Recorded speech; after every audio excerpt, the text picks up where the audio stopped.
Nobody's coming to help you, old lady. The only place you're going today is the back of my patrol car. Officer, all I asked was for the bank to verify my account before accusing me of something I didn't do. I don't need another story. I've seen enough scammers to know exactly how this ends. Then look at my identification and the account records before you put those handcuffs on me. The elderly woman quietly held out her wrists. She never argued. She never looked away. The entire lobby fell silent as the officer snapped the handcuffs into place. The officer had no idea the disabled grandmother he had just arrested was the mother of the FBI agent walking through those doors. The morning sun cast sharp rectangles of light across the marble floor of Commonwealth Heritage Bank as Odessa Grant pushed through the heavy glass doors. Her metal forearm crutch clicked against the polished stone with each careful step. She wore a pale cardigan over a blue floral dress, her silver-gray hair arranged neatly despite the early hour. A manila envelope tucked under her free arm contained everything she needed. The lobby buzzed with typical Monday morning energy. Business customers checked their phones while waiting in line. A young mother bounced a fussy baby near the ATM machines. Odessa took her place behind a man in an expensive suit, studying the teller windows with calm, observant eyes. When her turn came, she approached the counter with measured steps. The nameplate read, Marla Reed. The young woman looked up with a professional smile that seemed genuine. "Good morning. How can I help you today? I need to transfer money from my retirement account."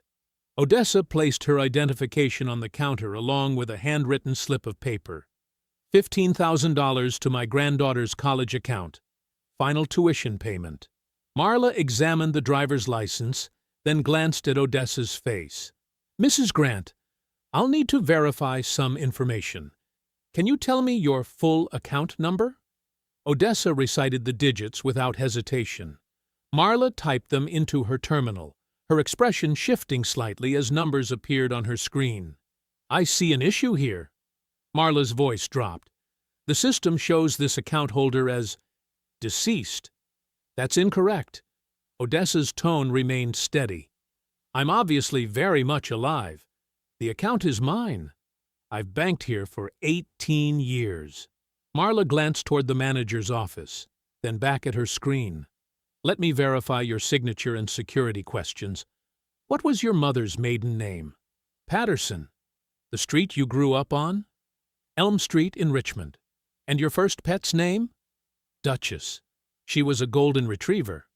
Marla compared the signature on file to the one Odessa provided on the transfer slip. They matched perfectly. She looked confused, clearly wanting to help but uncertain about protocol. "Everything checks out, Mrs. Grant, but this deceased status, I should probably get my manager." Before Odessa could respond, a man in his mid-40s appeared beside the teller window. His expensive suit couldn't hide the calculating look in his pale eyes. A gold nameplate on his jacket read, "Preston Vale, Branch Manager." "Is there a problem here?" His gaze swept over Odessa with obvious suspicion, taking in her crutch and simple clothing. "No problem," Odessa said. "Just a computer error showing me as deceased. Miss Reed verified everything else." Vale studied Odessa like she was something distasteful he'd found on his shoe. "I'll need to review this personally." He gestured for Marla to step aside, then began typing rapidly on the terminal. Odessa watched his fingers move across the keyboard. He wasn't following standard verification procedures. Instead, he seemed to be bypassing security screens entirely. Her eyes narrowed as she recognized the pattern. "Sir, why are you skipping the identity confirmation protocols?" Vale's hands froze. His head snapped up. "Excuse me? The verification process. You're not following it." Odessa's voice carried quiet authority. "I worked in banking compliance for 30 years. I know what those screens should look like." The manager's face flushed red. "Ma'am, I don't think you understand." "I understand perfectly. Odessa reached up and touched the small pendant hanging around her neck. The motion looked like nervous fidgeting, but her thumb found the tiny recording button hidden inside the medical alert device. "May I speak with your compliance director?" Vale's expression darkened. "Wait here." He turned abruptly and stalked toward his glass office, slamming the door hard enough to rattle the windows. Through the transparent walls, Odessa watched him snatch up his desk phone. His mouth moved rapidly, his free hand gesturing angrily. Other customers began to notice the commotion. Whispers started behind her. Marla leaned closer. "Mrs. Grant, maybe you should—" "I'm not going anywhere." Odessa's voice carried steel beneath its calm surface. "This is my money, my account, and I want to know why your system thinks I'm dead." Vale emerged from his office, his face twisted with satisfaction. He approached the counter with deliberate steps, like a predator stalking wounded prey. "Mrs. Grant, I've reviewed your situation." His voice carried across the lobby, drawing more stares. "There are serious irregularities with this account. You may be attempting to impersonate the account holder." The accusation hit the lobby like a physical blow. Conversation stopped. Heads turned. A woman near the ATM pulled out her phone. "That's ridiculous." Odessa's calm never wavered. "I showed valid identification. I answered every security question correctly." "Elderly people are often confused about financial matters," Vale announced, his voice dripping with false concern. "Sometimes they're manipulated by criminals who don't understand they're committing fraud." The insult landed exactly as intended. Odessa felt the weight of every stare in the room, but she'd faced worse than this smug banker and his pathetic power games. "I want your compliance director. Now." Vale's smile turned predatory. "I'm afraid that won't be possible." Outside, the rumble of heavy engines grew louder. Through the tall windows, Odessa saw 2 police cruisers pulling into the parking lot. Vale walked calmly to the front entrance and turned the deadbolt with a sharp click. The lock echoed through the suddenly silent lobby. Vale turned back to face Odessa, his eyes gleaming with triumph. "You're not leaving this bank until the officers decide who you really are." The bank's glass doors swung open with the weight of authority. Sergeant Damon Rourke stepped inside first, his thick frame filling the doorway. His uniform was crisp, his badge polished to mirror brightness. Behind him followed Officer Caleb Morrow, younger and leaner, his eyes already scanning the lobby with nervous energy. Vale hurried toward them, his expensive shoes clicking against the marble. "Officers, thank you for coming so quickly. We have a situation here." Rourke's cold gaze swept across the silent customers before settling on Odessa. She stood exactly where she'd been, one hand gripping her crutch, the other resting on the counter. Her back remained straight despite the pain radiating from her damaged hip. "Ma'am, I need you to have a seat," Rourke commanded, his voice carrying the tone of someone used to immediate obedience. "I prefer to stand." Odessa's response was quiet but firm. "I'm conducting legitimate business." Vale positioned himself beside the officers, his confidence returning now that backup had arrived. "This woman is attempting to steal from the account of a deceased person. She's presented what appear to be forged documents." "They're not forged." Odessa gestured toward the paperwork spread across the counter. "Everything there is authentic. My identification, my tax records, my account history." Rourke didn't even glance at the documents. "People from your neighborhood carry fake papers all the time. We see it constantly." The racist assumption hung in the air like poison gas. Several customers shifted uncomfortably. A man near the loan desk muttered something under his breath. "Check your phone records," someone called from the back of the lobby. "Document this." Rourke spun toward the voice, his hand moving instinctively toward his weapon. "Everybody put those phones away. Now, this is official police business." "Actually, it's not." Odessa's voice cut through the tension. "You haven't identified any crime. You haven't reviewed my documentation. I want your badge number, officer." The request hit Rourke like a physical slap. His face darkened to deep red. "What did you say to me?" "Your badge number. It's my right to have it." Rourke moved faster than anyone expected. His thick fingers wrapped around Odessa's upper arm, gripping the exact spot where old surgical scars marked her injury from the highway crash 12 years earlier. "Don't you tell me about your rights, lady." The pressure sent lightning bolts of agony through Odessa's shoulder and down her spine. Her damaged hip, already strained from standing too long, buckled under the sudden shift in weight. Her metal crutch clattered across the marble floor, the sound echoing through the silent lobby like a gunshot. Rourke drove her forward against the counter's sharp edge. Her ribs struck the marble with enough force to drive the breath from her lungs. Before she could recover, he wrenched both wrists behind her back, twisting her arms at angles that made her vision blur. "Cuff her," Rourke ordered. Morrow hesitated, his face pale. "Sarge, maybe we should—" "I said cuff her." The younger officer's hands shook as he pulled the handcuffs from his belt. The metal clicked around Odessa's wrists, each notch tighter than necessary. She bit back a gasp as the steel bit into her skin. Vale leaned close, his expensive cologne mixing with the scent of fear sweat. His voice dropped to a whisper only Odessa could hear. "Look around this lobby. Nobody here is going to help you. Nobody cares what happens to people like you." Behind the counter, Marla Reed watched in horror. Her supervisor had vanished into the break room the moment police arrived. The other customers stood frozen, their phones tucked away, their eyes avoiding contact with anyone official. Marla's hand trembled as it moved toward the computer terminal. Hidden beneath the customer service menu was a button few employees even knew existed. The internal misconduct alarm connected directly to federal banking regulators. She pressed it.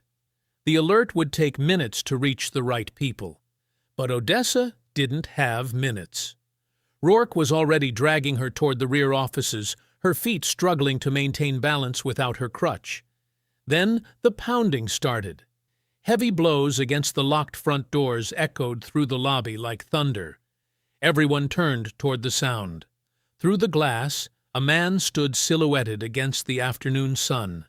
His badge caught the light as he pressed it against the window. FBI. The pounding against the glass doors grew more insistent.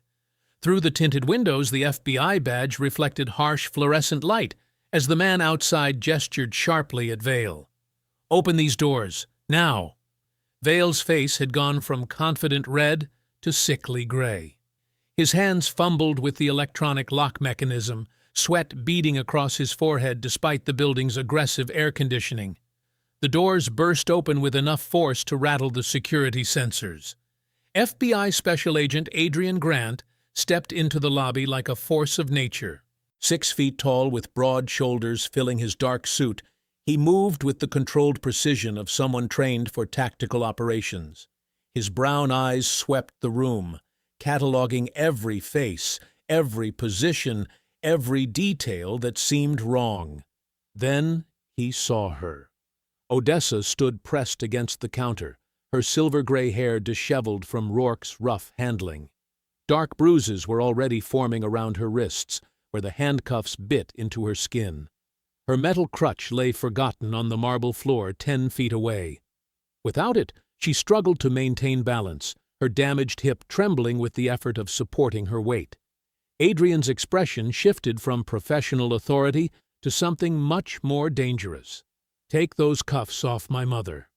The words hit the lobby like a physical explosion. Every customer, every employee, every person in the building suddenly understood they were witnessing something unprecedented. The elderly black woman these officers had humiliated, accused of fraud, and arrested in front of dozens of witnesses had raised the federal agent now confronting them. Rourke's grip tightened on Odessa's arm. "Your mother? This woman is a criminal. She was attempting to steal from—" "I said take them off." Adrian's voice carried the weight of federal authority, backed by barely controlled fury. "Do it now, or I'll have internal affairs reviewing every arrest you've made in the past 5 years." Morrow stepped forward, his young face pale with growing understanding. "Agent Grant, we responded to a fraud complaint. The bank manager said, 'I don't care what anyone said.'" Adrian pulled his credentials, holding them where everyone could see the golden FBI shield. "I'm Special Agent Adrian Grant, Financial Crimes Task Force. I lead the federal investigation into suspicious account designations targeting elderly and disabled customers. This woman is not only my mother, she's also a retired forensic banking auditor who helped design fraud detection systems still used by the Treasury Department." Vale's mouth opened and closed like a fish pulled from water. "That's impossible. Her account shows she's deceased. Our system clearly indicates your system is either compromised or deliberately manipulated." Adrian reached inside his jacket, producing a thick manila envelope. "This is a federal preservation order requiring immediate surrender of all security footage, transaction logs, employee communications, and body camera recordings from today's incident. Nothing gets erased, nothing gets transferred, nothing disappears." The lobby customers pressed closer, their phones now openly recording, despite Rourke's earlier threats. Word was already spreading through social media. FBI agent's mother falsely arrested at bank. Odessa straightened despite her pain, her voice carrying clearly across the marble space. "I didn't come here unprepared, son. The transfer amount I requested, $15,000, matches the exact pattern found in 6 previous complaints filed with federal banking regulators.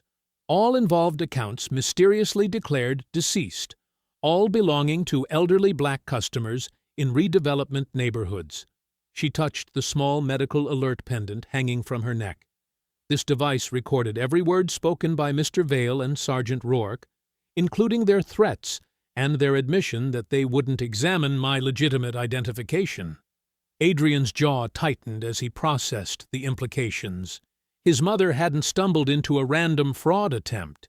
She had deliberately engineered a test to expose systematic exploitation.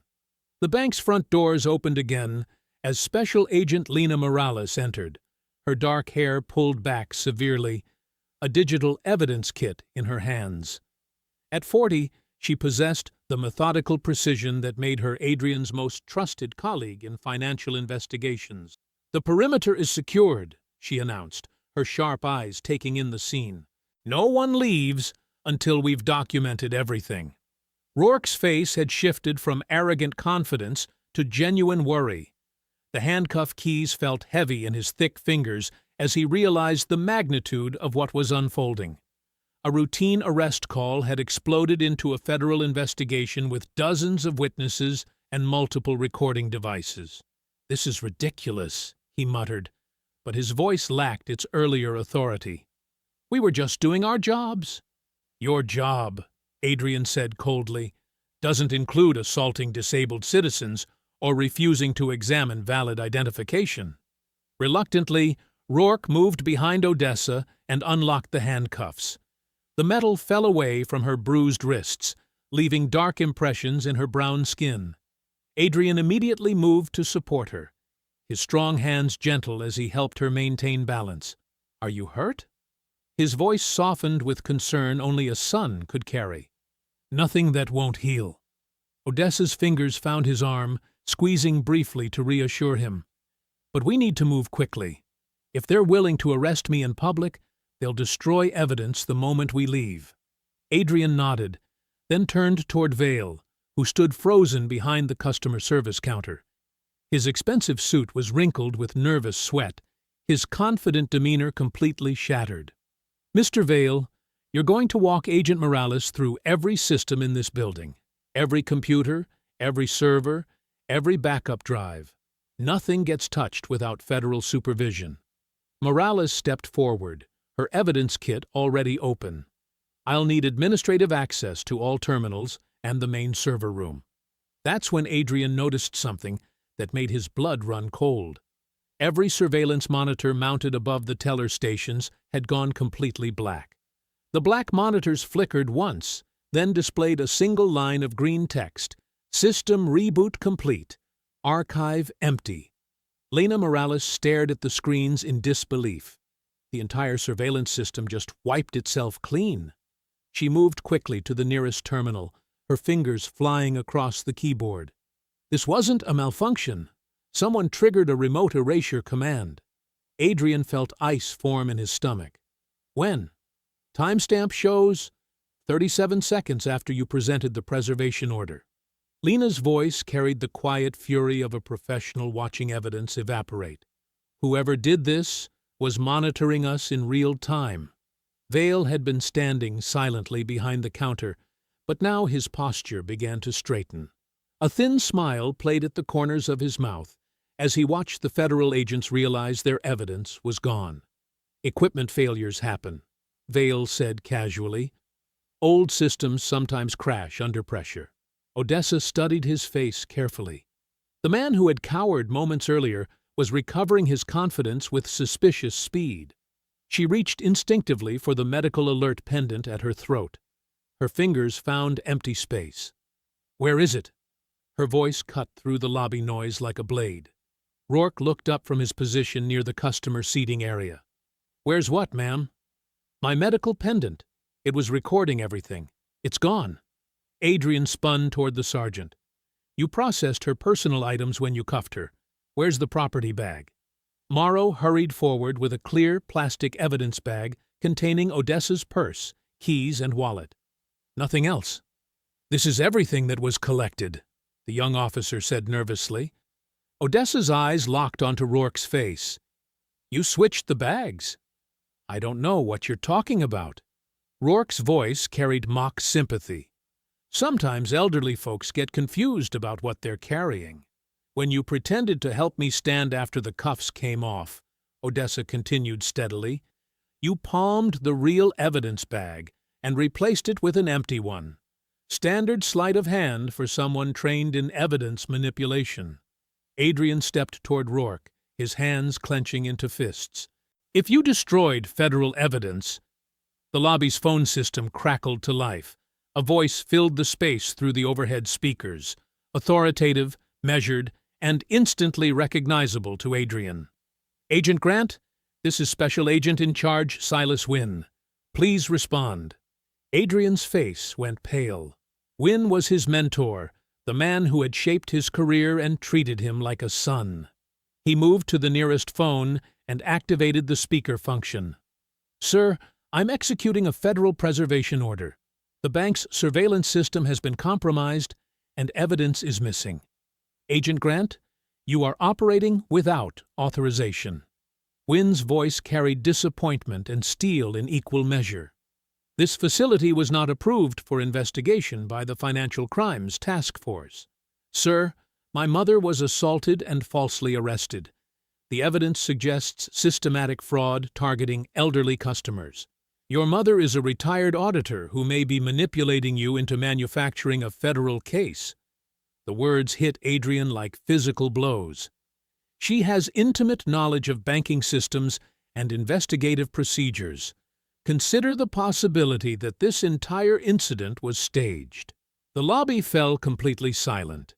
Customers strained to hear every word of the conversation that would determine whether justice would be served or buried. "Sir, with respect, the evidence clearly shows—" "What evidence?" Wynn's voice turned sharp. "Surveillance footage that no longer exists? A recording device that has mysteriously vanished? Body camera footage that shows nothing but routine police work?"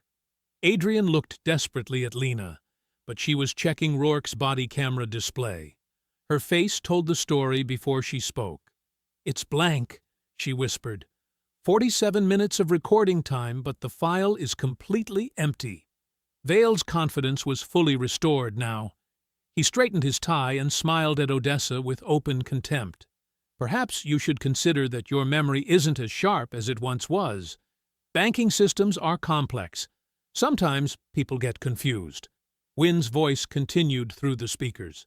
"Agent Grant, You will cease this operation immediately and escort everyone from the premises. Any further unauthorized activity will result in suspension and possible criminal charges for abuse of federal authority. Sir, I strongly protest. The protest is noted and rejected. You have 15 minutes to clear the building. The line went dead. Rourke used the toe of his boot to nudge Odessa's metal crutch away from her reach. She struggled to maintain balance, her injured hip sending sharp pain through her body. "Careful there, ma'am," he said with false concern. "Wouldn't want you to fall and hurt yourself." But Odessa wasn't looking at Rourke. Her attention had fixed on Vale's computer terminal, where the banking software was slowly coming back online.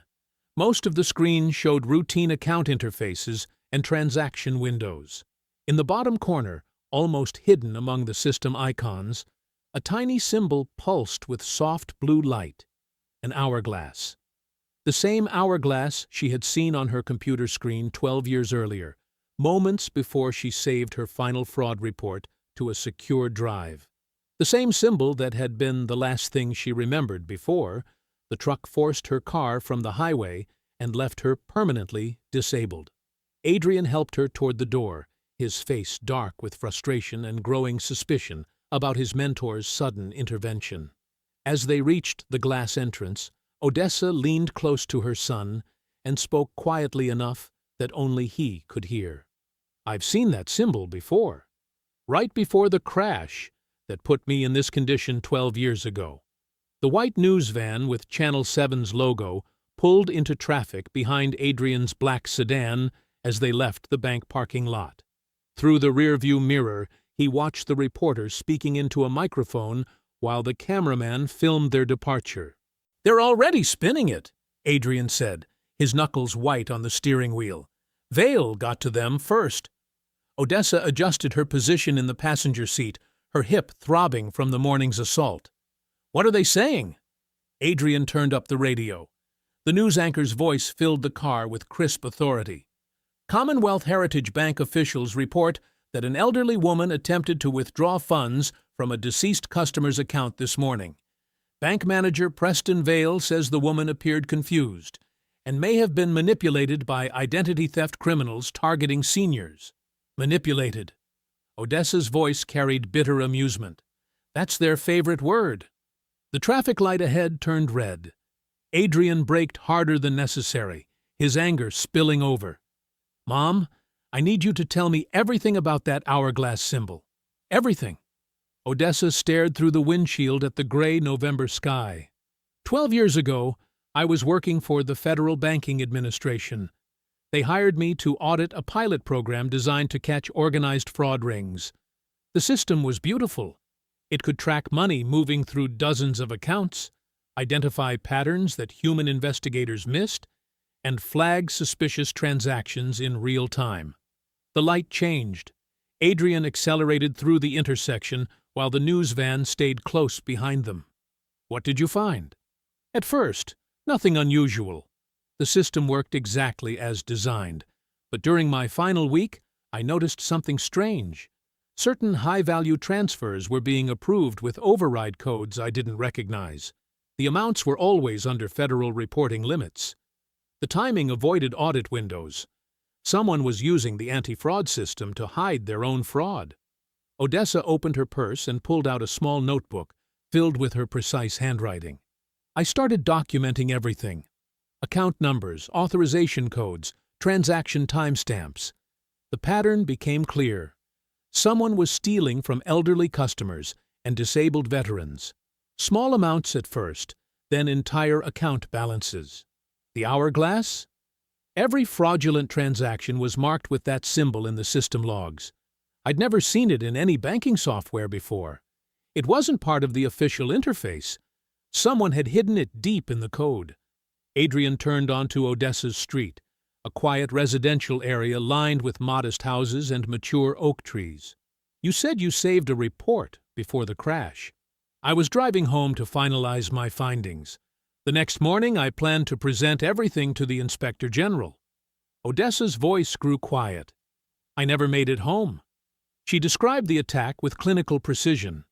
The black SUV had appeared from nowhere on the highway bridge approach, striking her rear bumper at precisely the right angle to send her car through the guardrail.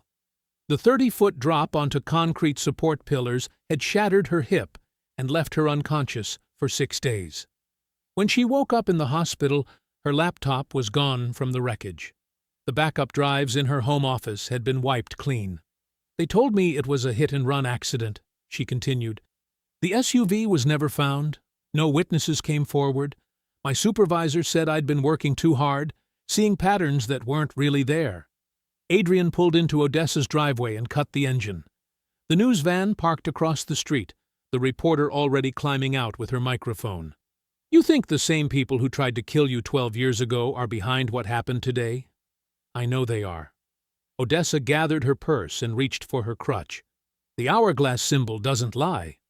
They entered through the front door to find Imani pacing the living room, her laptop open on the coffee table and news footage playing on the television screen. At 23, she had inherited her grandmother's precise mind and her father's protective instincts. Her dark hair was pulled back in a tight ponytail, and her brown eyes blazed with righteous anger. "Grandma, I saw the whole thing online," she said, rushing to embrace Odessa carefully. "That manager is claiming you have dementia, and we're confused about your own account." "Preston Vale is a liar and a criminal," Odessa replied calmly. "Help me spread these documents on the dining room table." Imani had already printed dozens of pages from her cybersecurity research. Bank statements, property records, court filings, and news articles covered the polished wood surface. Odessa added her own handwritten notes and the account information she'd memorized during her confrontation with Vale. "Show me what you found," Odessa said. Imani pointed to a spreadsheet displaying customer data. "I cross-referenced Vale's branch with the Social Security Deathmaster file. 32 customers have been reported deceased in the past 18 months. But look at this." She pulled out printed obituary searches and newspaper death notices. "I can't find death records for any of them. No funeral announcements, no cemetery records, no probate filings. According to every other database, these people are still alive." Adrian studied the customer profiles. Margaret Williams, 67, retired teacher. David Kim, 71, disabled veteran. Sarah Jackson, 69, widow. They're all vulnerable populations. "And look at their addresses," Imani added. She spread out a city map marked with red pins. 15 live in the Riverside neighborhood, where developers want to build luxury condos. 8 more are in the Eastgate area, where the city is planning a new shopping complex. Odessa traced her finger across the map. The pattern was unmistakable. They're not just stealing money, they're stealing homes, property, entire communities. She moved to her laptop and began typing rapidly despite the pain in her wrists from the handcuffs. This isn't random theft. It's systematic displacement. They target people who society views as powerless, then use their deaths, real or fabricated, to seize assets. "It's like bringing people back from the dead to rob them," Imani said. "Lazarus rising from the grave, except in reverse." Odessa looked up from her keyboard. "The Lazarus Network, that's what we'll call it." As evening shadows lengthened across the dining room, they worked methodically through each stolen account. The scope was staggering. Retirement funds, disability payments, life insurance policies, and mortgage payments all diverted into shell companies with corporate addresses, leading back to vacant lots and closed businesses. Adrian's phone rang. He glanced at the caller ID and saw Silas Wynn's number. He let it go to voicemail. "He's called 6 times, Adrian said. "Wants me to report to headquarters for a disciplinary meeting." "Don't go," Odessa said sharply. "Not until we understand who else is involved." The laptop on the coffee table chimed softly. Imani checked her email and frowned. "Grandma, you got a message. No sender address, no subject line." She handed the tablet to Odessa, who read the message aloud. "The crash should have finished you." The room fell silent. Outside, A car engine started and slowly drove away from the curb. Odessa stood and moved to each window, checking the locks and pulling the curtains closed. The news van was gone, but she noticed a dark sedan parked 3 houses down that hadn't been there before. "Someone inside federal law enforcement is protecting this network," she said, returning to the dining room. "Someone with enough authority to stop your investigation and enough connections to monitor our communications." She pulled a roll of masking tape from a kitchen drawer and began attaching account documents to the dining room wall. Names, addresses, account numbers, and transaction dates formed a growing web of connections that stretched from floor to ceiling. "We're going to map every stolen account, every shell company, and every person involved," Odessa declared. "And we're going to find out who's really running the Lazarus Network." The dining room had transformed into a war room. Account statements covered every inch of wall space, connected by colored yarn that traced money flowing from victim accounts into shell companies. Odessa stood before her makeshift investigation board, comparing death certificates that didn't match Social Security records. "Margaret Williams was declared dead on March 15th, she said, tapping a document with her pen. But her pension payments continued for 2 more weeks before being redirected to Coastal Holdings, LLC. Adrian swept a handheld RF detector around the window frames, checking for listening devices. The small device remained silent, but he kept moving methodically through each room. Coastal Holdings purchased her house at a foreclosure auction 3 days after she was declared dead. "The timing is too perfect," Imani said from her position at the laptop. "Look at this software signature I found embedded in the bank transfers." She pulled up lines of code on her screen.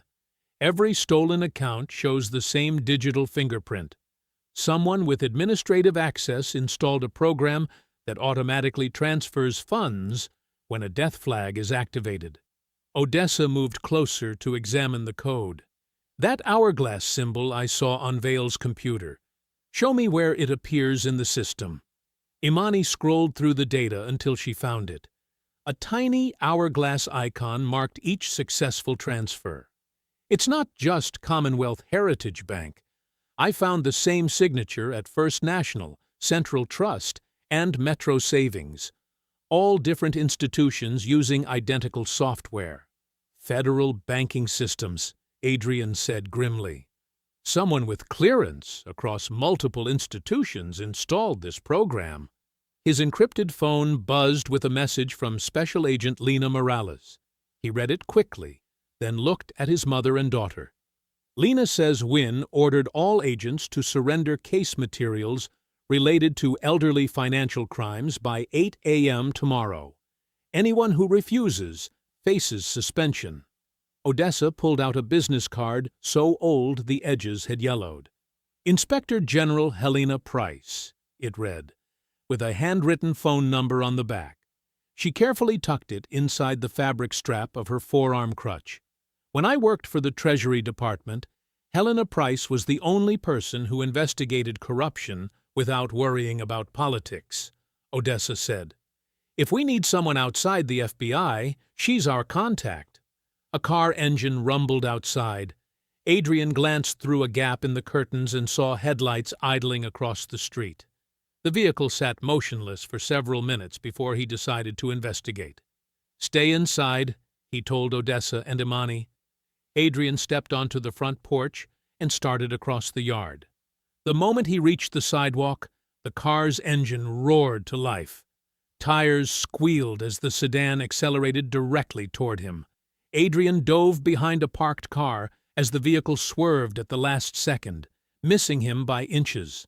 The sedan's rear window was tinted black, but he caught a partial license plate, 7G4-something. "Dad!" Imani rushed outside as Adrian picked himself up from the asphalt. "I'm okay," he said, brushing gravel from his palms, "but someone just tried to run me down." Odessa appeared on the porch, moving quickly despite her crutch. The security camera caught everything. License plate 7G4M89, dark blue Crown Victoria. "Government plates," Adrian said. That's a federal vehicle. They were still standing in the yard when the crash came. Glass exploded across the living room as a brick smashed through the front window. Imani screamed and dropped to the ground while Adrian shielded his mother. Attached to the brick was a handwritten note. "You were supposed to stay dead, old woman. Next time, we won't miss." "That's it," Adrian said, helping Odessa back inside while avoiding the scattered glass. "I'm calling protective detail. We're moving you to a safe house tonight." "Absolutely not." Odessa's voice carried the same steel that had faced down Vale and Rourke. "Moving means abandoning 12 years of evidence. It means letting them destroy everything we've built." She gestured toward the walls covered with stolen accounts and victim information. "Every document in this room represents someone they've hurt. Margaret Williams, David Kim, Sarah Jackson. If we run, they'll burn it all and disappear forever." Adrian wanted to argue, but he recognized the expression on his mother's face. She had made her decision. Near midnight, Lena's encrypted message arrived with an address and a warning that chilled them all. Retired teacher Bernice Holloway, 1247 Elm Street. Police units already stationed outside her home. Just after midnight, Adrian's unmarked sedan cut through the empty streets toward Elm Street. The dashboard clock glowed 12:17 a.m. as they approached Bernice Holloway's neighborhood. Streetlights cast long shadows across modest houses where retired teachers, postal workers, and mechanics had spent decades building their lives. "There," Odessa pointed through the passenger window. 2 police cruisers sat parked outside a small brick house. Their red and blue lights flashed silently in the darkness. An unmarked van backed up to the front porch, while uniformed officers carried boxes down the front steps. Adrian pulled to the curb 3 houses away. "That's an illegal eviction. No court operates at midnight." Through the living room windows, they could see Bernice Holloway arguing with someone inside. The elderly woman gestured frantically at papers while an officer stood behind her. "She's 67 years old and taught 3rd grade for 40 years, Odessa said quietly. "She paid off that house 15 years ago." Adrian checked his service weapon and opened the car door. "Stay in the vehicle until I signal." "Dad, be careful," Imani whispered. Adrian crossed the street and approached the porch where Sergeant Rourke supervised the loading. The corrupt officer looked up as Adrian climbed the front steps. "Agent Grant," Rourke said with mock surprise. "Working late tonight?" "Let me see the warrant," Adrian demanded. Rourke pulled a folded document from his jacket and held it just out of reach. "Foreclosure order signed by Judge Morrison. Old lady missed her payments and lost the house." The paper looked official, but Adrian noticed the edges were too clean. Fresh documents always had handling marks, coffee stains, or filing creases. This warrant appeared printed minutes ago. Inside the house, Bernice's voice rose desperately. "I never missed a payment. I have receipts for every month." Odessa appeared at Adrian's shoulder, moving carefully up the porch steps with her crutch. "Sergeant Rourke, show us the complete foreclosure file." Rourke's face twisted into a cruel smile. "Listen, cripple. Confused old people like you and your friend don't understand foreclosure law. Banks don't make mistakes. Courts don't make mistakes. Old ladies with broken hips who can't remember what they had for breakfast make mistakes." "My mother is a retired forensic banking auditor," Adrian said coldly. "She understands foreclosure law better than you understand basic police procedure." Through the front door, they heard a sharp cry. Officer Morrow had grabbed Bernice's arm and twisted it behind her back. The elderly woman stumbled as he forced her toward the van. "Let her go!" Adrian rushed inside. 2 officers immediately blocked his path. The first one, a heavy-set man with sergeant stripes, swung a tactical baton at Adrian's ribs. Adrian absorbed the blow and grabbed the officer's wrist, twisting until the baton clattered to the floor. The second officer struck Adrian across the shoulders with his own weapon. Pain exploded down Adrian's back, but he remained standing. Years of federal training had taught him to fight through impact trauma. "Federal agent!" Adrian shouted as he grappled with both men. "Stand down!" The heavy sergeant threw a punch that caught Adrian across the jaw. Adrian's head snapped back, but he used the momentum to hook his elbow around the man's neck and drive him against the wall. The officer's radio crackled as he hit the floor. Morrow still held Bernice against the van outside. The elderly woman's face was pressed against the metal doors while he searched through her purse. Adrian burst onto the porch and tackled Morrow from behind.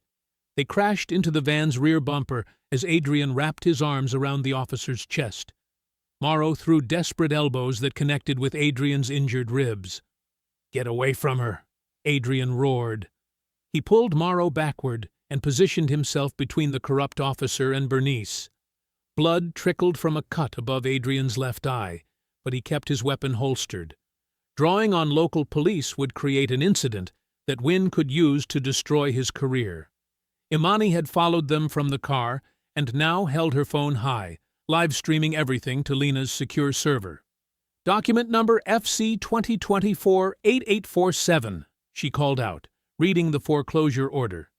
"Judge Morrison, filed at 11:30 p.m. tonight."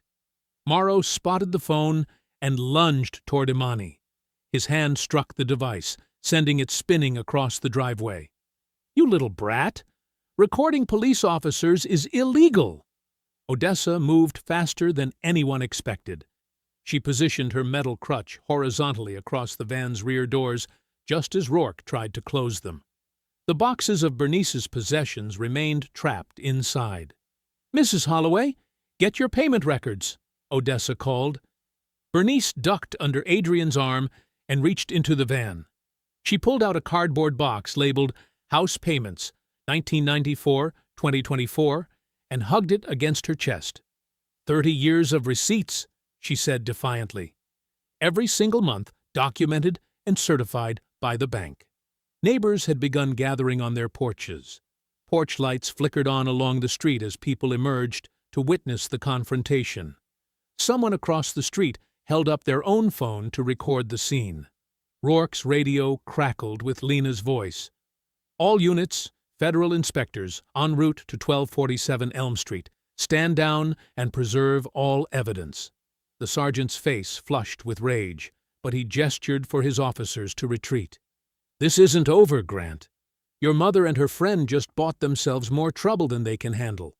The police vehicles pulled away, leaving Bernice standing in her driveway, clutching the box of payments. Adrian wiped blood from his cut lip and helped Odessa up the porch steps. Inside Bernice's house, furniture sat overturned and drawers hung open where the officers had searched for valuables. Odessa moved carefully through the chaos until she found the foreclosure document abandoned on the kitchen table. She studied the paper under Bernice's reading lamp, using a magnifying glass to examine the official seal. Behind the judge's signature, barely visible in the paper's watermark, she found what she was looking for: a tiny hourglass symbol embedded beneath the forged foreclosure seal. "Imani, bring your laptop," Odessa called. "I found another transfer code. According to this embedded timestamp, Bernice's house is scheduled to be sold tomorrow night at 9 p.m. The sunrise cast long shadows through Bernice's kitchen windows as 5 people hunched around her small wooden table. Steam rose from coffee mugs while patrol cars remained visible at the far end of Elm Street, their occupants watching and waiting. Odessa spread the forged foreclosure documents across the table's surface, her magnifying glass catching the morning light. "Look at this transfer timestamp," she said, pointing to the embedded code. 9 p.m. tomorrow night. That's not random. Bernice leaned forward, her reading glasses perched on her nose. "What does it mean?" "It means they're consolidating everything at once." Odessa's fingers traced the hourglass symbol hidden beneath the official seal. Banks have quarterly settlement windows when they process large asset transfers. If you're moving billions in stolen properties, you do it during scheduled maintenance periods when fewer people are monitoring the systems. Imani's laptop hummed as she worked through the foreclosure file's metadata. Lines of code scrolled across her screen while she decrypted the hidden authorization signatures. Grandma, you were right about the federal access. Someone used high-level credentials to bypass the court verification system. Probably stolen identity credentials, Adrian said, watching over Imani's shoulder. White-collar criminals always use fake government accounts to legitimize their fraud. Imani's fingers stopped typing. Her face went pale as she stared at the screen. Adrian, these aren't stolen credentials. She turned the laptop so everyone could see the decrypted signature block. The authorization code belonged to Federal Special Agent in Charge Silas Wynn. Adrian's coffee mug slipped from his hand and shattered against the kitchen floor. Hot liquid splattered across the linoleum as he stepped backward, shaking his head. No, that's impossible. His voice cracked with disbelief. Silas recruited me 15 years ago. He trained me, protected me. He's the reason I have my career. Odessa reached across the table and gripped Adrian's wrist. Son, I know this hurts, but we have to follow the evidence, not our feelings. You don't understand. Adrian pulled away, pacing toward the window. Wynn saved my life during a raid in Baltimore. He came to your hospital room after your crash. He held me when I cried about almost losing you. Lena cleared her throat quietly. Adrian, there's something you need to know. She opened her federal case file and spread 6 manila folders across the table. These are elder fraud investigations from the past 2 years. All of them were quietly shut down by someone in the bureau. Adrian turned back toward the table, his jaw clenched. What does that have to do with Wynn? He signed every closure order. Lena's voice was steady but sad. Insufficient evidence. Unreliable witnesses. Lack of federal jurisdiction. Same language in every report. Bernice adjusted her glasses and studied the paperwork. I remember something from last month. Those armored bank trucks. Everyone looked at her. Odessa set down her magnifying glass. What trucks, Mrs. Holloway? I couldn't sleep one night because of my arthritis. Around 2 a.m. I saw these huge trucks driving past my house. They had bank security logos, but they were heading toward the old industrial district instead of the financial center. Imani pulled up a map on her laptop. Where exactly did they go? That abandoned insurance building on Commerce Street. You know, the one that's been empty for 10 years, but the trucks kept going around back, like they were making deliveries. Odessa's eyes sharpened with interest. Mrs. Holloway, are you certain about the timing? Positive. It was the night before that poor veteran, Mr. Rodriguez, got those foreclosure papers. I remember because I was worried about helping him read them the next day. Lena leaned forward. That timing matches one of the cases Wynn blocked. Rodriguez lost his house, even though he had documentation proving he was current on payments. Odessa pulled out her phone and began searching through city records. The Commerce Street building. Here it is. Originally built in 1987 as Hartford Insurance Headquarters. But look at this renovation permit from 2019. She showed them the document on her phone screen. Electrical upgrades for a private data center, climate control systems, backup generators. Someone spent serious money converting those basement levels. Adrian stared at the architectural plans appearing on the screen. Despite his emotional turmoil over Wynn, his federal training kicked in. Those basement levels would be perfect for storing physical servers. Climate-controlled, secure, accessible only through the loading docks. That's where they're keeping the master records, Odessa said with certainty. Digital systems can be hacked or subpoenaed, but physical servers in a private facility? They think that's bulletproof. Imani cracked her knuckles and grinned despite the tension. Nothing's bulletproof if you know what you're looking for. Lena checked her watch. If they're planning to complete transfers tomorrow night, we need to move fast. Once those assets are consolidated and moved offshore, we'll never recover them. We need those servers, Odessa said firmly. Not just the data, the physical evidence. Fingerprints, access logs, maintenance records. Everything that proves who's been running this operation. Adrian walked back to the table, his face set with grim determination. This is a federal investigation. I should coordinate with Bureau leadership. Son? Odessa's voice was gentle but firm. Silas Wynn is Bureau leadership. The kitchen fell silent except for the ticking of Bernice's antique wall clock. Adrian stared at his mother's face, seeing the same expression she'd worn when explaining difficult concepts during his childhood. Lena opened her tactical bag and spread surveillance photos across the table. I've been watching that building for 2 weeks. Security rotation every 4 hours, loading dock access from the south alley, emergency exits on the east side that connect to the old steam tunnels. Odessa studied the photos carefully. The loading dock is our entry point. Imani, you'll handle electronic security systems. Lena, you monitor communications and watch for patrol cars. Adrian, you recover the servers while I document everything for evidence. What about backup? Adrian asked. If Wynn's people show up? The steam tunnels lead to the municipal utility station 3 blocks away. Odessa traced the route with her finger. Old city infrastructure that most people forgot exists. If we need to evacuate, that's our emergency exit. Bernice reached across the table and squeezed Odessa's hand. What can I do to help? Stay here and monitor police radio frequencies. If corrupt officers start moving toward Commerce Street, you call Imani immediately. Adrian's phone buzzed with an incoming call. Silas Wynn's name appeared on the screen. Everyone froze as the device vibrated against the wooden table. Don't answer it, Odessa whispered. The phone stopped ringing, then immediately started again. Then a text message appeared. Adrian, report to my office immediately. Urgent situation requiring your expertise. Adrian stared at the message, his hands trembling slightly. The man who had shaped his entire career was ordering him to abandon the investigation of his mother. He switched off the phone and put it in his pocket. Let's go get those servers.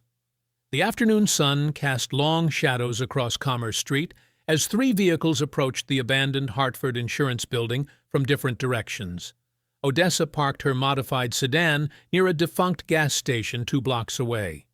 Adrian and Lena arrived separately, circling the industrial district to check for surveillance before meeting at the storm drain entrance Odessa had identified on the 1987 architectural plans. The concrete tunnel smelled of rust and decades-old water damage. Odessa moved carefully through the narrow passage, her forearm crutch finding secure footing on the uneven surface.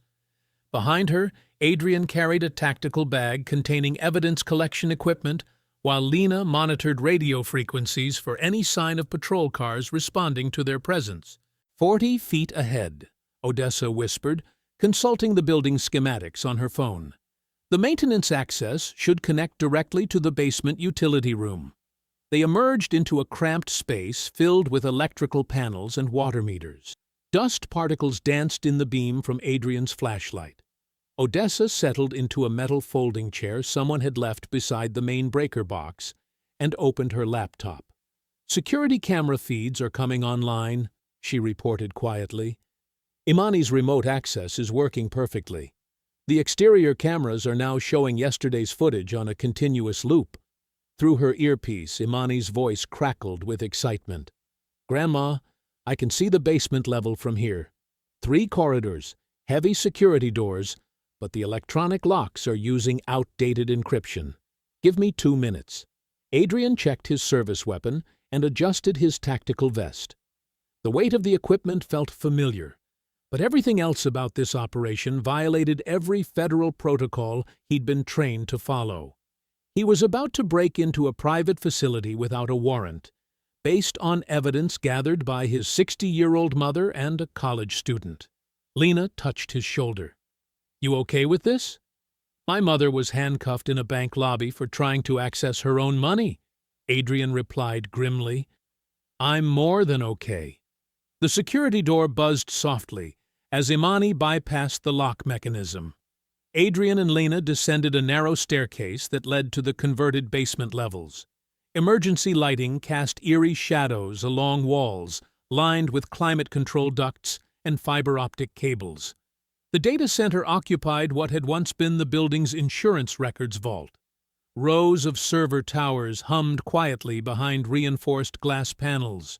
Multiple workstations displayed scrolling financial data, account numbers, and property transfer documents. Jesus, Lena breathed, staring at the screens. Look at all this. Adrian plugged his encrypted drive into the primary server console. Names and account numbers filled the display faster than he could read them. Commonwealth Heritage Bank, First National Trust, Metropolitan Savings, dozens of institutions appeared in the database alongside corresponding police unit numbers, courthouse filing codes, and redevelopment company contracts. It's exactly what Mom predicted, Adrian said into his radio. They're coordinating across multiple banks, using specific police units for enforcement and targeting properties in gentrification zones. The copying progress bar showed 18% complete when heavy footsteps echoed from the loading bay above them. Multiple vehicles just pulled up. Odessa's voice crackled through their earpieces. Sergeant Rourke and at least 6 officers. They're coming in fast. Adrian's blood ran cold. How did they find us? Doesn't matter now, Lena said, drawing her weapon. Can you speed up that download? It needs another 10 minutes for the full database. The basement door exploded inward. Sergeant Rourke charged down the stairs with his baton raised, followed by 3 officers in tactical gear. His face was twisted with rage as he spotted Adrian crouched beside the servers. "You should have minded your own business, boy," Rourke snarled. "Your crippled mother, too." Adrian rose and stepped away from the console, his hands raised but ready.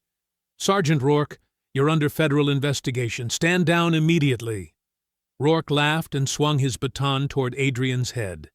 Adrian ducked and drove his shoulder into Rourke's midsection, sending both men crashing into a steel equipment cart. Metal tools scattered across the concrete floor as they grappled for position.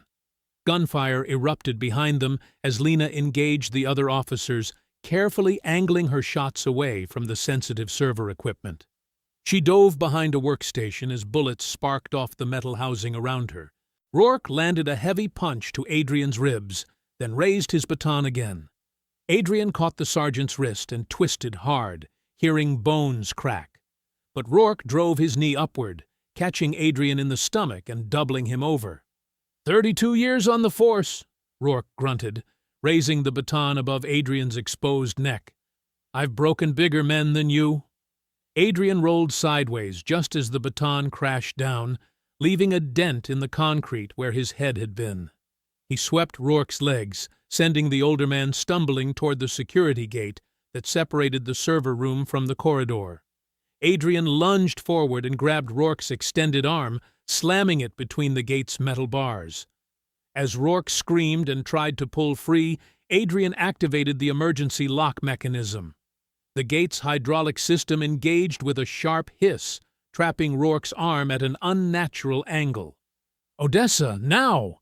Lena shouted into her radio while reloading behind the overturned workstation. From the maintenance room above, Odessa's fingers flew across her laptop keyboard.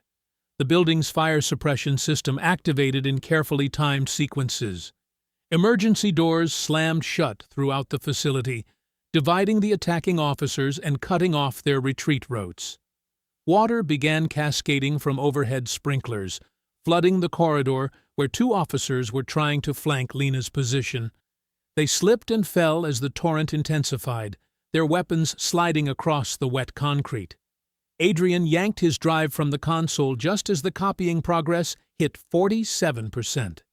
It wasn't everything, but Imani had confirmed the most critical files were in the early data blocks. "Emergency exit," Lena called out, pointing toward the steam tunnel access Odessa had identified on the building plans.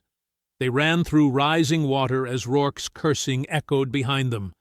The sergeant remained trapped in the security gate, his arm twisted at a painful angle as suppression water soaked his uniform. Adrian and Lena reached the tunnel entrance as more officers poured into the flooded basement. Behind them, Emergency sirens wailed as the building's automated systems responded to the fire suppression activation. They emerged 3 blocks away near the municipal utility station, breathing hard and soaked to the skin. Odessa waited beside her sedan with the engine running and all doors open. "Drive," she called out as they climbed in. "Imani's monitoring police frequencies. We have maybe 5 minutes before they coordinate a search perimeter." The modified sedan moved smoothly through late afternoon traffic as sirens converged on Commerce Street behind them. In the back seat, Adrian connected his drive to Imani's laptop while Lena watched for pursuing vehicles. The download worked, Imani reported from the passenger seat, her fingers dancing across the keyboard. "We've got the ledger index and enough account records to prove systematic targeting.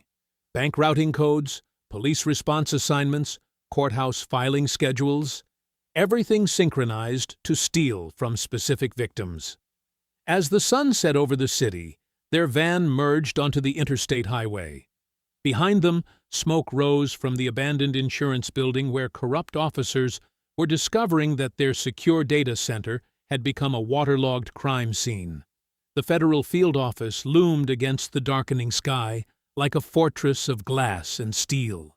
Odessa adjusted her grip on her forearm crutch as Adrian pulled into the secured parking garage. After 12 years of searching for answers, the evidence that could destroy the Lazarus network sat encrypted on the drive in her purse. "Agent Morales, escort the witnesses to Conference Room C," Adrian said into his radio as they rode the elevator to the 7th floor. "We'll need the full tactical team for coordinated arrests." The elevator doors opened to reveal Special Agent in Charge Silas Wynn, waiting with 6 tactical agents in full gear. His weathered face broke into a broad smile as he stepped forward with arms extended. "Adrian, son, I'm proud of you," Wynn said, pulling Adrian into a firm embrace. "30 years I've waited to crack a conspiracy this size. Your mother's investigative work is remarkable." Odessa studied Wynn's expression carefully. Something felt wrong about his enthusiasm. His eyes were too bright, his movements too deliberate. "Sir, we need immediate arrest warrants for Preston Vale, Sergeant Rourke, and at least 12 other co-conspirators," Adrian said, handing over his preliminary report.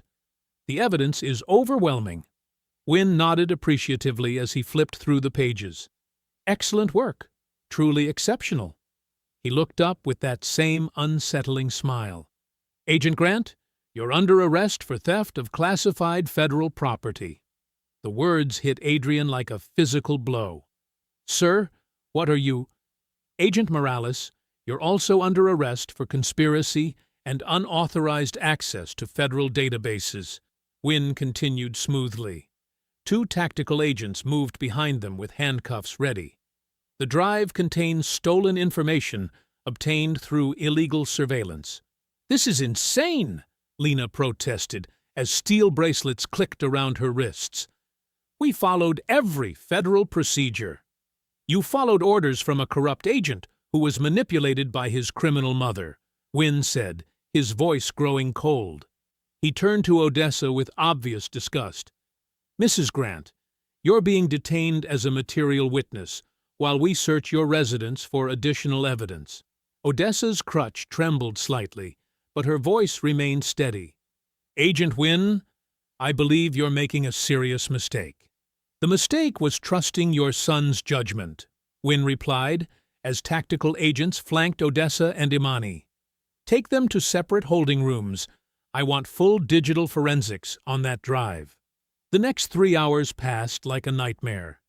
Odessa sat alone in a sterile interrogation room while agents processed the evidence they had risked everything to obtain. Through the small window, she could see news vans gathering in the parking lot. At 9:30, Agent Peterson entered with a tablet, displaying live television coverage.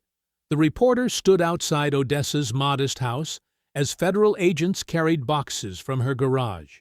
Sophisticated counterfeiting operation discovered in the home of Odessa Grant, a former banking employee whose FBI agent son allegedly helped her steal from elderly customers across 3 states.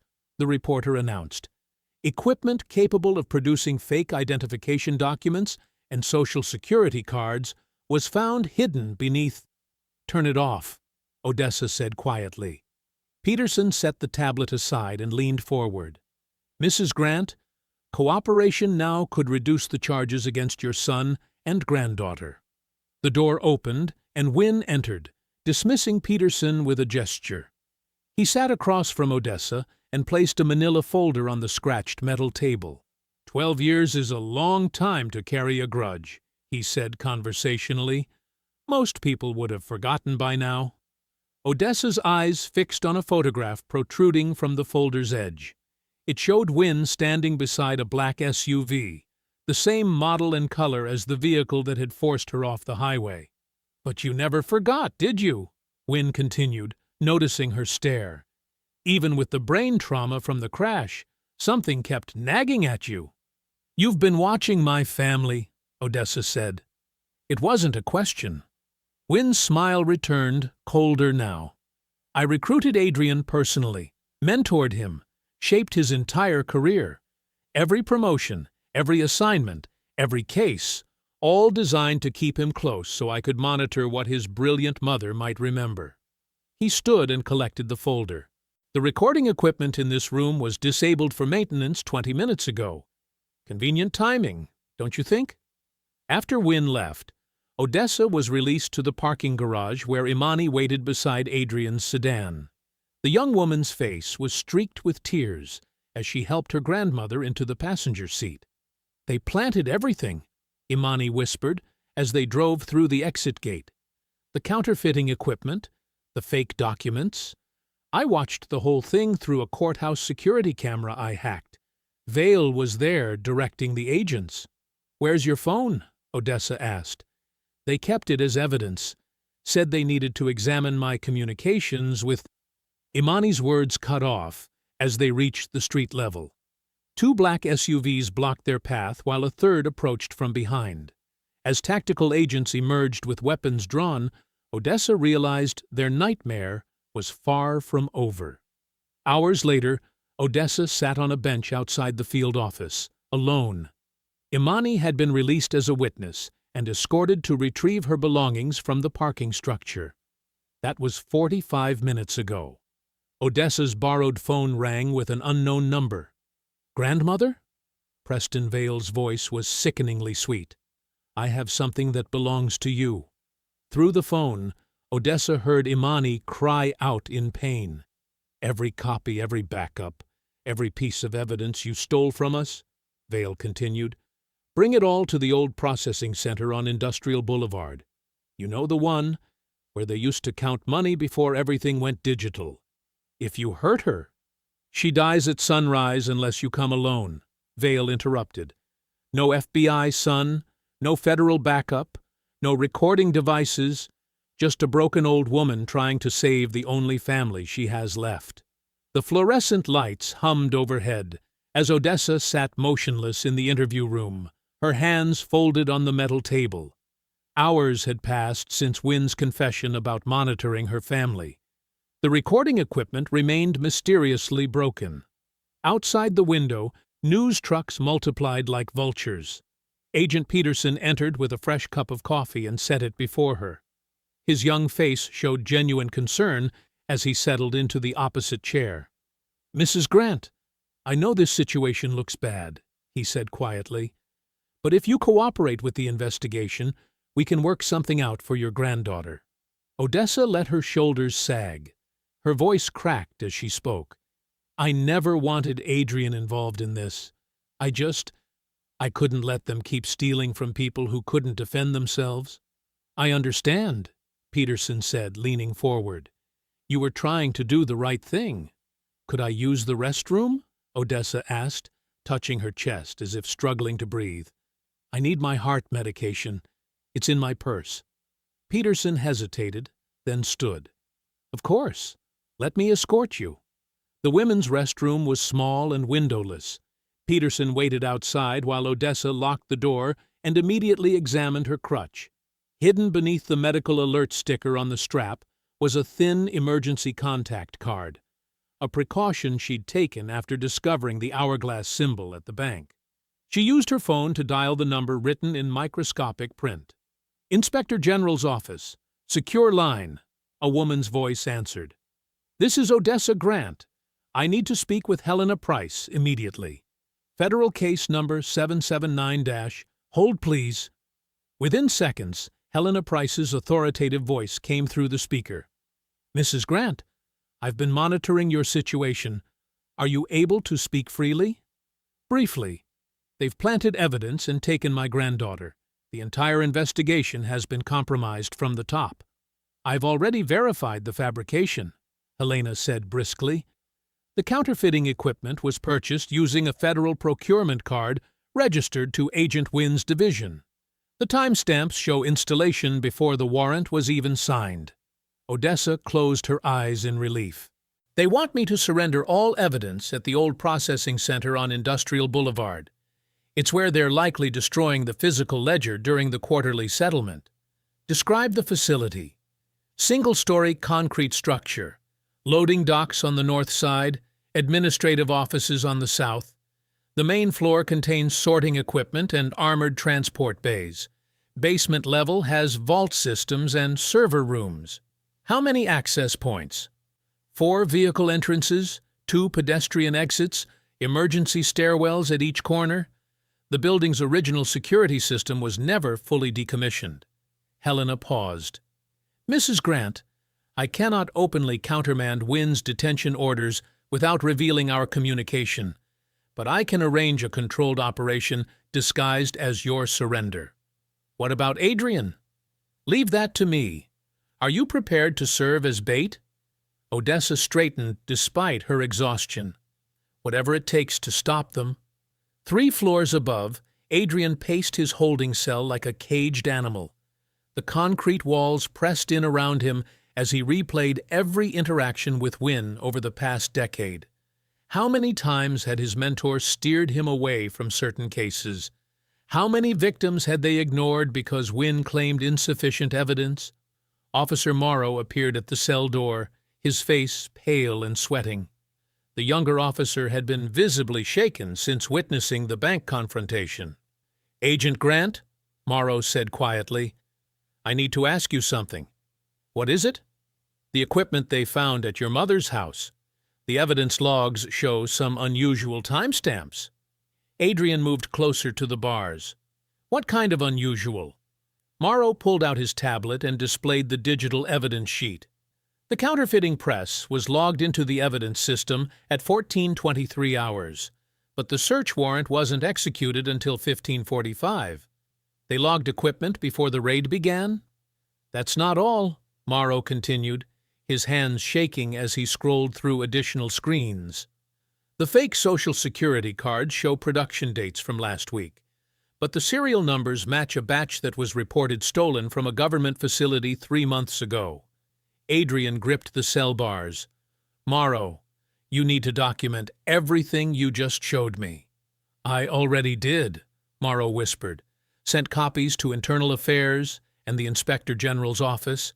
If Sergeant Rourke finds out—" "He won't," Adrian said firmly. "You did the right thing." An hour later, Peterson returned to escort Odessa back to the interview room. Her crutch had been thoroughly searched and returned, along with her purse and medication. As they walked down the fluorescent-lit corridor, she noticed Helena Price emerging from an elevator at the far end. The Inspector General wore a crisp navy suit and carried herself with unmistakable authority. She spoke briefly with Agent Peterson before approaching Odessa. "Mrs. Grant, I'm Inspector General Price. I'll be overseeing the remainder of your questioning." Helena's handshake lasted exactly long enough to press a small device into Odessa's palm, a GPS locator disguised as a medical alert button. "Your vehicle has been released from impound," Helena continued in an official tone. "The modifications for disabled access have been inspected and cleared for operation." As they reached the interview room door, Helena leaned close and whispered, "Agent Grant will be freed the moment Officer Morrow's testimony reaches federal prosecutors. That should happen within the hour." Odessa squeezed the locator button, and felt it activate with a tiny vibration. Whatever happened at the processing center, she would not face it alone. The municipal garage sat in darkness at 12:15 Wednesday morning, its overhead doors sealed and windows painted black.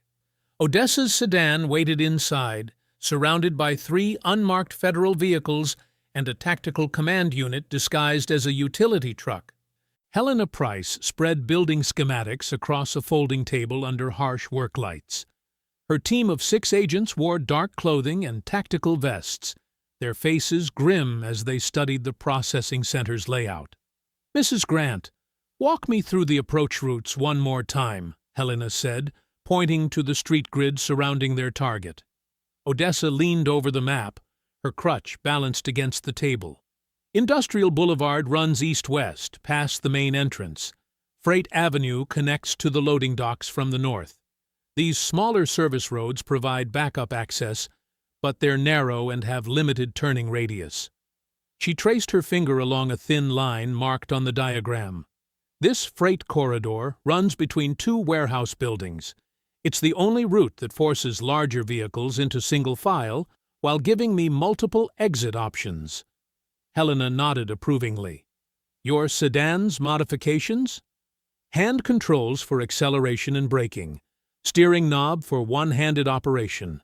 Emergency brake positioned within easy reach." Odessa opened the driver's door and demonstrated the custom setup. "The original crash damaged my right leg, but my upper body strength and reflexes remain intact." Agent Lena Morales approached from the communications station, her expression tight with controlled anger. "Morrow's testimony just reached the federal prosecutor. Adrian should be released within minutes. Internal Affairs is issuing arrest warrants for Rourke and 3 other officers involved in planting evidence." "Good," Helena said. "Agent Morales, deployment positions?" Lena consulted her tablet. "Arrest teams positioned at 4 locations around the processing center. Sniper overwatch on the grain elevator 2 blocks east. Medical and tactical support staged at the abandoned gas station on Freight Avenue." Helena turned to a communications technician working inside the utility truck. "Status on the emergency line?" "Connected and tested," the technician replied. "The old telephone cable runs directly from the processing center's basement vault to the central switching station downtown. It bypasses all modern digital networks and can't be jammed by electronic countermeasures." Helena attached a small transmitter to Odessa's medical alert pendant. "This will broadcast everything you say through that landline. Federal prosecutors, media contacts, and victim advocates will be monitoring in real time." "What about Wynn's tactical team?" "He's brought at least 8 men in 3 armored SUVs. They'll expect to control the scene through intimidation and superior firepower." Helena's eyes hardened. "They won't expect a coordinated federal response with legal authority to arrest corrupt agents." Odessa tested the transmitter with a whispered phrase. The technician confirmed clear reception across all monitoring stations. "Now for the deception," Helena said, handing Odessa a small recording device. "We need them to believe you're carrying the only remaining copy of the ledger." Odessa spoke into the device with carefully measured desperation. "This is Odessa Grant. I have the complete Lazarus Network ledger and all supporting evidence. I'm prepared to exchange everything for my granddaughter's safety. The materials are in my vehicle. If anything happens to me or Imani, copies will be released automatically to news outlets and federal prosecutors." Helena played back the recording and nodded with satisfaction. "That should convince them you're bringing what they want." At 12:45, Odessa climbed behind the steering wheel. The garage doors opened with grinding mechanical sounds, revealing empty streets stretching toward the industrial district. "Remember," Helena said through the car window, "drive normal speed until you see their vehicles. Then everything depends on timing and positioning." Odessa started the engine and pulled into the night. In her rearview mirror, Helena's team followed at careful distances, their headlights dimmed to avoid detection. The processing center appeared ahead as a dark concrete mass surrounded by empty parking lots and loading bays. Security lights cast harsh shadows across the building's facade. Then Vale's trap sprung. 2 black SUVs emerged from behind shipping containers, racing toward Helena's lead vehicle. The impact sent the federal car spinning sideways across the asphalt, its occupants shaken but alive. All units were compromised. Helena's voice crackled through Odessa's radio. "Mrs. Grant, abort and return to—" Odessa switched off the radio and pressed the accelerator. 3 more SUVs roared from concealment, their engines howling as they closed the distance. "I'm sorry, Helena," she said to the empty car, "but stopping leaves Imani alone with them." The freight corridor appeared ahead, a narrow passage between towering warehouse walls. Odessa aimed for the opening as headlights blazed in her mirrors, and the processing center loomed beyond the gates. The freight corridor walls closed around Odessa's sedan like concrete jaws. Behind her, the 3 pursuing SUVs roared through the narrow passage, their engines echoing off the warehouse walls. She checked her mirrors and counted headlights. All 3 vehicles had followed her into the trap. Perfect. Ahead, the corridor ended at a loading zone protected by automated steel gates. Odessa had studied the timing system during her reconnaissance. The gates descended every 12 minutes to allow freight trains to cross the roadway. Her watch showed 11 minutes and 47 seconds. She pressed harder on the accelerator. The first gate began its descent, thick steel beams sliding down from overhead tracks. Odessa's sedan shot beneath the barrier with inches to spare. The lead SUV tried to follow. Its roof scraped against the descending steel with a screech of twisted metal before the gate slammed shut, trapping the vehicle halfway through. The second SUV swerved left into a concrete barrier, its front end crumpling as steam hissed from the damaged radiator. The driver stumbled out, blood streaming from his forehead. But Wynn's armored SUV was different, heavier, more powerful. The steel gate groaned and buckled as the massive vehicle punched through, sparks flying as metal scraped against metal. The barrier collapsed behind it, but Wynn's SUV kept coming. Odessa drove straight toward the processing center's main loading entrance, a garage door tall enough for delivery trucks. She activated the door's remote control, another modification she'd prepared, and the entrance rolled open just as her sedan reached the threshold. Inside, the facility stretched like an aircraft hangar. Conveyor belts snaked between massive support pillars. Transport cages lined the walls, their steel bars designed to protect valuable cargo during transfer. Emergency lighting cast everything in harsh shadows. Odessa stopped beside a dormant conveyor system and climbed from her car. The engine ticked as it cooled. Behind her, Wynn's damaged SUV growled through the entrance. "Grandmother!" Imani's voice echoed from above. On an overhead platform, Vale dragged Imani toward a control booth overlooking the main floor. Her hands were bound, but her eyes blazed with defiant anger. "You brought what we want, old woman," Vale shouted down. "The complete ledger, and every copy?" Before Odessa could answer, tactical officers poured through side entrances. Helena's agents moved in from opposite directions, their weapons drawn. The facility exploded into chaos. Rourke led 6 corrupt officers toward the federal team, his metal baton gleaming under the lights. "Take them down, no witnesses." The first gunshots cracked through the air like breaking glass. Then Adrian burst through an emergency exit with Lena beside him. His face showed the exhaustion of hours in custody, but his eyes burned with focused rage. "Rourke!" he shouted. The corrupt sergeant spun toward the sound, his baton raised. "The FBI boy comes to save Mommy." Adrian moved between the transport cages, using their steel frames for cover. Rourke swung the baton in vicious arcs, the metal clanging against cage doors. Each strike sent vibrations through the steel. "You framed me," Adrian said, dodging another swing. "Planted evidence in my mother's house." "Stupid kid." Rourke brought the baton down toward Adrian's skull. Should have stayed loyal to Wynne instead of believing that crippled. Adrian caught Rourke's wrist and twisted. The baton flew across the concrete floor, but Rourke was stronger, driving his knee toward Adrian's ribs. Adrian grunted, stumbled backward, and crashed into a cage door.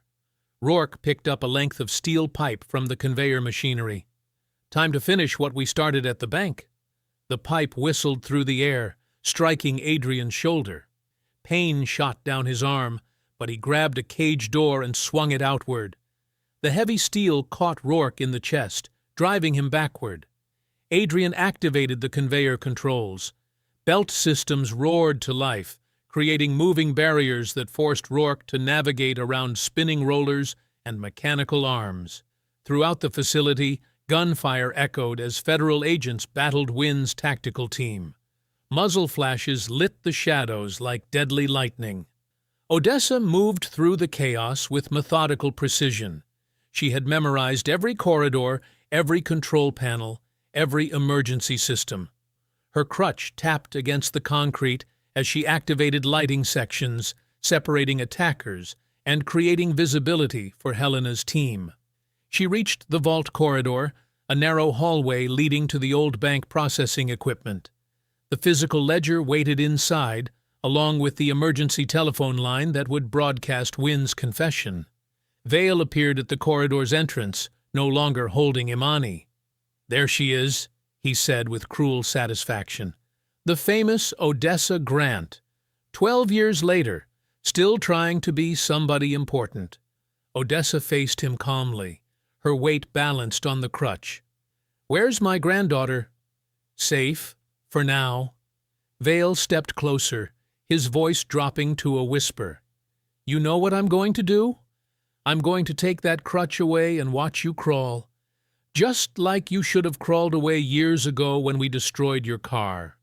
He knocked the crutch from her grip. The metal device clattered across the floor, spinning out of reach. Odessa swayed but remained standing, her hand pressed against the corridor wall for support. Above them, a shadow moved across the overhead platform. Wynne appeared with Imani at his side, his service weapon pressed against her temple. "Every federal agent in this building." Wynne's voice carried through the facility like a judgment. "Lower your weapons immediately, or the girl dies." The gunfire stopped. Helena's voice crackled through tactical radios. "All units, hold position." Wynne smiled down at the scene below. "That's better. Now we can talk." Vale stepped closer, his polished shoes clicking against the concrete floor. His eyes held the same cruel satisfaction Odessa had seen at the bank, the look of a man who believed power made him untouchable. "You pathetic old woman," he hissed. "Look at you. Can't even stand without help."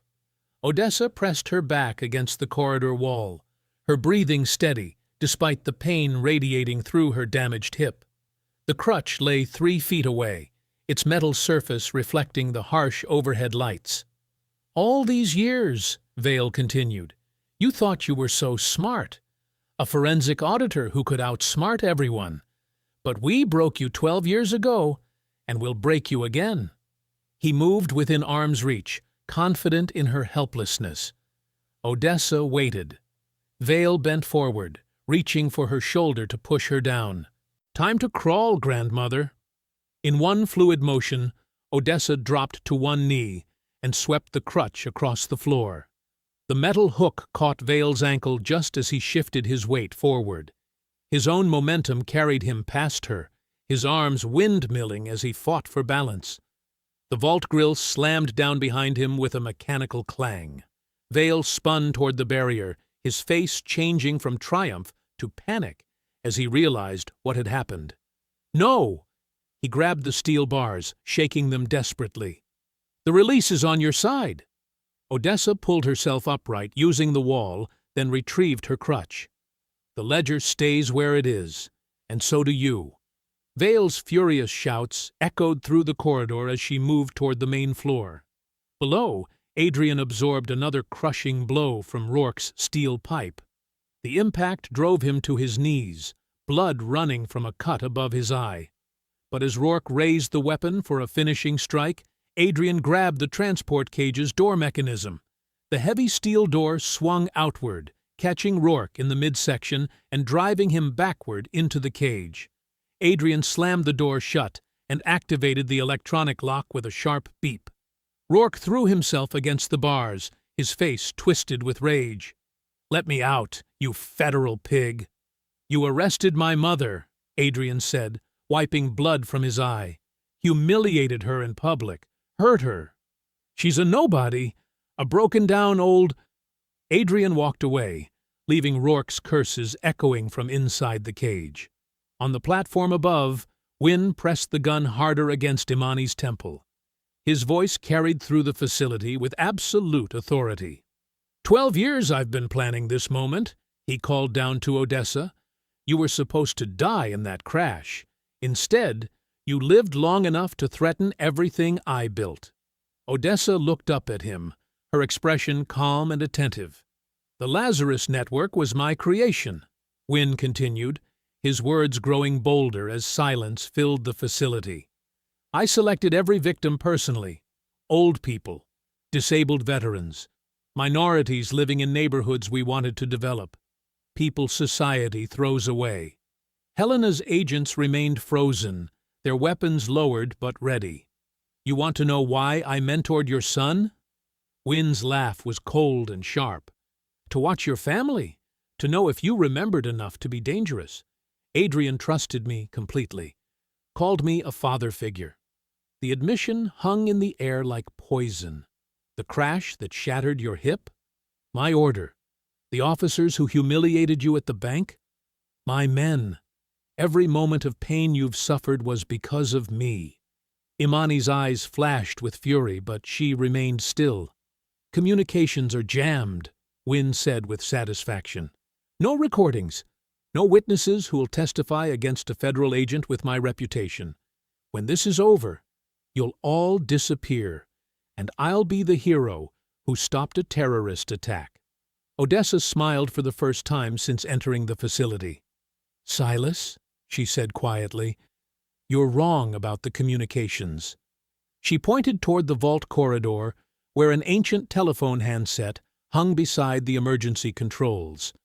That line was installed in 1987, hardwired directly to the Central Exchange, never connected to modern systems. Wynne's face went white. "Every word you just said is being transmitted to Inspector General Price, federal prosecutors, and 500 journalists across the country." The silence stretched like a held breath. "The victims you mentioned? They're listening too. Mrs. Washington, whose husband's pension you stole. Mr. Rodriguez, who lost his home while hospitalized. Every person you thought society would ignore." Imani drove her heel down onto Wynne's foot with crushing force. As he doubled over in pain, she broke free from his grip and dove toward the platform's edge. Helena's agents surged forward, their weapons trained on Wynne from every angle. "Drop the weapon!" Helena shouted. "Now!" Wynne's gun clattered to the platform floor as handcuffs clicked around his wrists. Below, federal agents dragged Rourke from the transport cage, his face flushed with humiliation as he was forced past the same restraint system he had used to intimidate victims. Odessa retrieved the physical ledger from the vault, its pages containing 12 years of stolen lives and broken families. Dawn light filtered through the loading bay doors, painting the concrete floor in soft gold. The Lazarus Network was finished. Wednesday morning sunlight streamed through the processing center's loading bay as federal agents escorted the conspirators toward waiting transport vehicles. Wynne walked with his head down, the handcuffs cutting into his wrists. Vale stumbled behind him, his expensive suit wrinkled and torn from the vault encounter. Rourke limped between two agents, his face bruised from the transport cage confrontation. Outside, a crowd had gathered along the chain-link fence. Victims held signs with photos of stolen homes and closed bank accounts. News vans lined the industrial street, their satellite dishes reaching toward the gray morning sky. Camera crews pressed against the barriers as the convoy prepared to leave. Helena stepped before the microphones, her voice carrying across the parking lot with absolute authority. The Department of Justice announces federal charges against Silas Wynn, Preston Vale, Damon Rourke, and 14 additional defendants connected to what we're calling the largest elder fraud conspiracy in American history. She held up the physical ledger Odessa had recovered from the vault. Charges include civil rights violations, kidnapping, conspiracy, fraud, money laundering, and attempted murder. The evidence collected by Mrs. Odessa Grant and her family has triggered simultaneous raids in 17 states. Network members are being arrested before they can move the stolen funds. The crowd erupted in cheers and applause.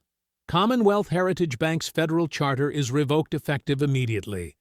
Bank executives face criminal indictment. All stolen properties and retirement accounts are frozen pending return to their rightful owners. Helena's eyes found Odessa in the crowd.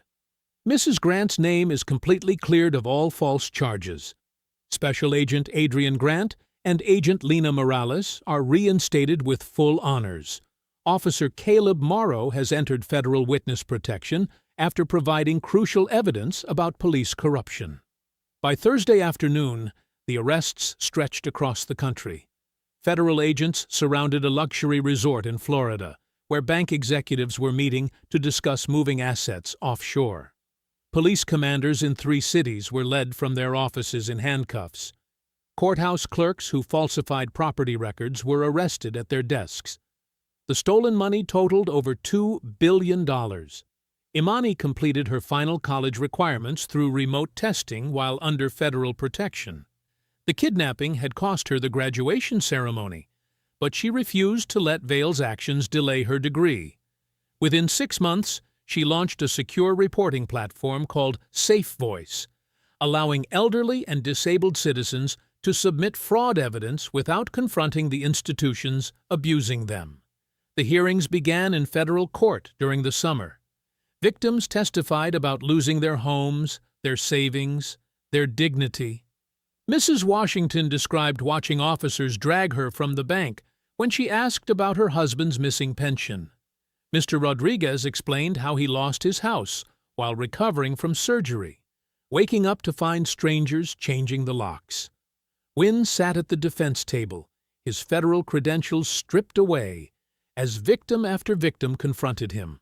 The recorded confession played repeatedly, his voice admitting to ordering Odessa's crash and selecting vulnerable targets. The restitution orders came in waves. Stolen homes were returned to their owners. Retirement accounts were restored with 12 years of accumulated interest. Medical bills that families had struggled to pay were covered from seized assets. Vale received 15 years for fraud and kidnapping. Rourke got 12 years for civil rights violations and assault. The corrupt officers lost their badges, their pensions, their freedom. Wynn's sentencing drew the largest crowd. Judge Martinez read the charges slowly, methodically, as cameras recorded every word. Conspiracy, civil rights violations, attempted murder, money laundering. The sentences ran consecutively, totaling 37 years in federal prison. "You exploited the most vulnerable members of society," Judge Martinez said, staring down at Wynn. "You betrayed the badge and corrupted the institutions meant to protect them." Wynn was led away in shackles as victims applauded from the gallery. Using her federal whistleblower award, Odessa purchased the Commonwealth Heritage Bank branch where her ordeal began. The marble counters were replaced with assistance desks. The teller windows became intake stations for legal aid attorneys. The vault that once held stolen assets became a secure document center for victims building fraud cases. The transformation took 6 months. The same lobby where officers had humiliated Odessa now buzzed with activity as volunteers helped elderly citizens recover stolen property and navigate federal restitution programs. On opening day, victims filled the renovated space. Mrs. Washington sat at the desk, where Vale had once refused to help her. Mr. Rodriguez met with attorneys in the conference room built, where the security office used to stand. Families who had lost everything now had somewhere to rebuild. Adrian stood beside Odessa at the main counter, the spot where Rourke had knocked away her crutch and forced her into handcuffs. The marble floor had been replaced with non-slip surfaces. The intimidating height of the original counter was lowered to accommodate wheelchairs and mobility aids. A reporter pushed through the crowd, her microphone extended toward them. "Agent Grant, who would you say was most responsible for breaking this case and bringing down the Lazarus Network?" Adrian looked at his mother, standing straight and proud beside him, her silver hair catching the afternoon light, streaming through windows that had once seemed so cold and unwelcoming. He smiled and turned back to the reporter. "My mom did." The applause thundered through the Grant Center for Financial Justice as victims, advocates, and families celebrated the woman who had refused to be silenced. If you enjoyed the story, leave a like to support my channel and subscribe so that you do not miss out on the next one. On the screen, I have picked 2 special stories just for you. Have a wonderful day.